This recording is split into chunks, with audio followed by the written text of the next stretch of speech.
ഈ പറയുന്ന രീതിയിലുള്ള ഇഷ്യൂസ് വരുമ്പോഴത്തേക്കും on examination near about 34% in males and 16% of female will have all these complaints, obese personalities, and of them near about 62% of males will have diabetes only because of the obesity.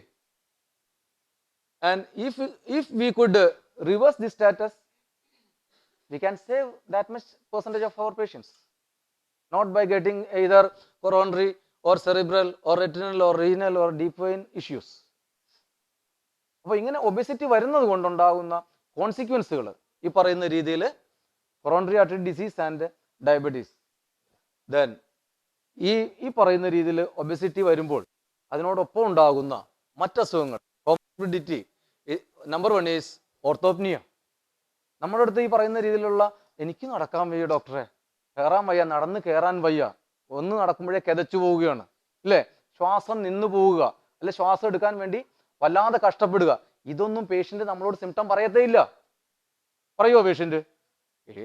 Doctor first floor ആണ്, second floor ആണെങ്കിൽ ഒരു ചെറിയ കിതപ്പൊക്കെ ഉണ്ടാവുക. ഇതിനല്ലല്ലോ patient വന്നേ. Patient വന്ന മുട്ടുവേദനയ്ക്കാം. പക്ഷെ already is having orthopnoea. Then liver എന്താണ്? It is nothing but the accumulation of the fat, ഇല്ലേ? The same fat first accumulated in the distal parts of the body. It may be in our thigh, or it may be in our abdomen, or it may be in upper portion, and finally it may affects our internal organs.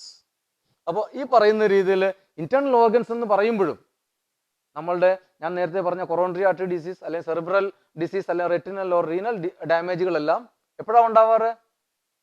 Usually it is seen in the 4th or 5th decades, ഇല്ലേ? ഒരു 50-55 വയസ്സുള്ള സമയത്തല്ലേ?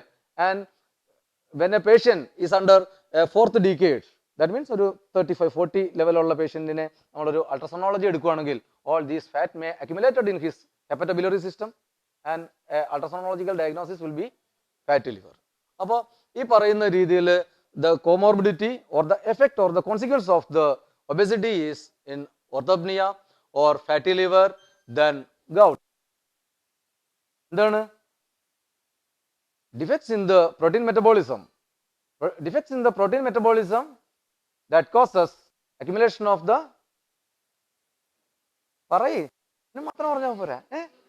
uric acid, and this uric acid crystals get deposited in the synovial fluid, and thereby the patient cannot easily his joints.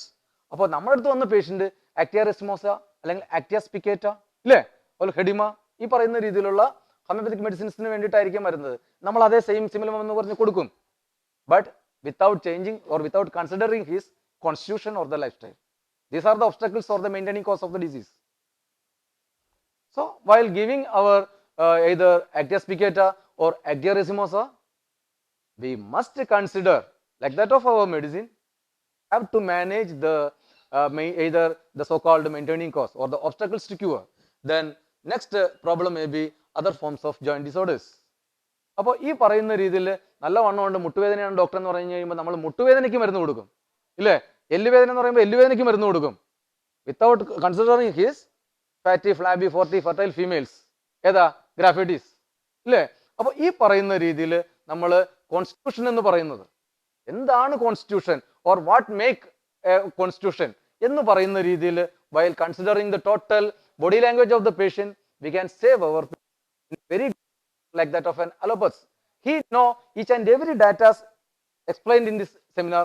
That is why while going with a allopathic doctor, first of all he will have height, then weight, then BP, അല്ലേ? നമ്മൾ എത്ര patient എത്ര doctors നമ്മൾ ഈ പറയുന്ന രീതിയിലുള്ള due considered regarding these parameters? I don't think less than 10 or 5% of the doctors in our society will give the undue importance or the due importance to consider all these matters. By simply seeing a person, then we constitute that he is a calcaria, or a lycopodium, or a tuberculum. അത് മാത്രം പോരാ. അത് ഞാൻ നേരത്തെ പറഞ്ഞ if it is because of his genetics, we cannot change the genetics. And if it is because of his disease, then we can change. How? Not only with our Phytolacca berry or not only with our calcarea or not only with our thyroidnum? By adjusting diet and regimen. Indisposition നമ്മൾ പഠിച്ചില്ലേ? ഈ പറയുന്ന രീതിയിൽ. അപ്പോൾ ഈ പറയുന്ന കാര്യങ്ങൾ കൂടി നമ്മൾ ഈ പറയുന്ന ഒബെസിറ്റി അല്ലെങ്കിൽ വണ്ണം കുറയ്ക്കണം ലവണതൈലം തേച്ചിട്ട് വരികയാണ് ഇല്ലേ? What about the ലവണതൈലം? It will not do anything. And I am not against the Ayurveda. But actually all the lipid metabolisms ഇത് എവിടെയാണ് ചെയ്യുന്നത്? വരുന്നുണ്ട്, നെക്സ്റ്റ് പോർഷനിലേക്ക് വരുന്നുണ്ട്.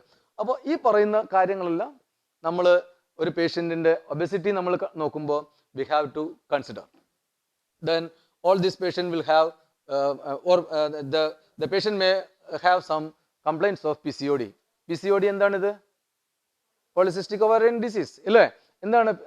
A patient may having hypertension, hyperlipidemia, diabetes, എനിക്ക് പ്രഷറും ഷുഗറും കൊളസ്ട്രോളും ഉണ്ട് ഡോക്ടറെ. പിന്നെ ഒന്ന് ഈ ബ്ലീഡിങ് നിൽക്കാത്തപ്പോൾ പോയി ഒരു ഗൈനക്കോളജിസ്റ്റിനെ കണ്ടപ്പോൾ അവരൊരു എന്താ ചെയ്തേ, ഒരു സ്കാനും കൂടി ചെയ്തപ്പോഴാണ് എനിക്കൊരു മറ്റേ PCOD ഉണ്ടെന്ന് പറയുന്നു. ആ PCODക്കാണ് നമ്മുടെ അടുത്ത് വന്ന് ചികിത്സിക്കുന്നത്. What it indicates all these diseases? A patient is having hyperlipidaemia, hypertension, diabetes, എന്താണ് ഇതെല്ലാം? ഒബെസിറ്റി, എല്ലാം ഉണ്ട് ഇത്. These are nothing but the autoimmune disorders. And these autoimmune disorders may have in so many range വ്യത്യാസം.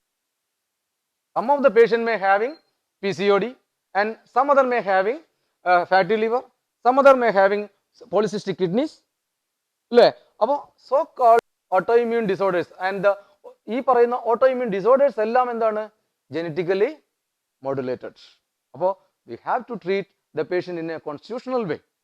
അപ്പോൾ ഈ പറയുന്ന രീതിയിൽ നമ്മുടെ അടുത്ത് പേഷ്യന്റ് PCOD ഉണ്ടെന്ന് പറഞ്ഞില്ല, നമ്മുടെ അടുത്ത് പേഷ്യന്റ് ഫാറ്റി ലിവർ പറഞ്ഞില്ല, നമ്മുടെ അടുത്ത് പേഷ്യന്റ് ഹൈപ്പർ ടെൻഷനോ ഹൈപ്പർലിപ്പിഡീമിയോ പറഞ്ഞില്ല. നമ്മുടെ അടുത്ത് പേഷ്യന്റ് വന്ന് പറഞ്ഞ സിംറ്റം എന്താണ്? മുട്ടുവേദന മാത്രം അല്ലേ? അപ്പോൾ നമ്മൾ പേഷ്യന്റ് നമ്മുടെ അടുത്ത് എന്ത് പറയുന്നു എന്നുള്ളതിനേക്കാൾ ഉപരി നമ്മൾ എന്ത് മനസ്സിലാക്കുന്നു എന്നുള്ളതാണ്. നമ്മൾക്കൊന്നും അറിയില്ല എന്നുണ്ടെങ്കിൽ പേഷ്യന്റ് പറയുന്നതെല്ലാം നമുക്ക് വേദവാക്യം. All these things affect and the person will have obese. And if it is a condition, then how can we manage a case of obesity? And first of all, we have to reduce our weight to decrease the insulin resistance. ഞാൻ നേരത്തെ പറഞ്ഞു ഇല്ലേ, നമ്മൾ ഈ പറയുന്ന രീതിയിൽ ഭാരം കുറയ്ക്കും എന്ന് പറഞ്ഞിട്ട് എന്തിനാണ് ഈ ഭാരം കുറയ്ക്കുന്നത്? If a person is having high quantity of cholesterol or lipids, and these fat cells or the lipids have a special affinity, that is specific resistance against the insulinic activity. ഇൻസുലിൻ്റെ പ്രവർത്തനത്തെ തടയാനുള്ള ഒരു കഴിവ് ഈ പറയുന്ന രീതിയിലുള്ള കൊളസ്ട്രോൾ മോളിക്യൂൾസിനുണ്ട്.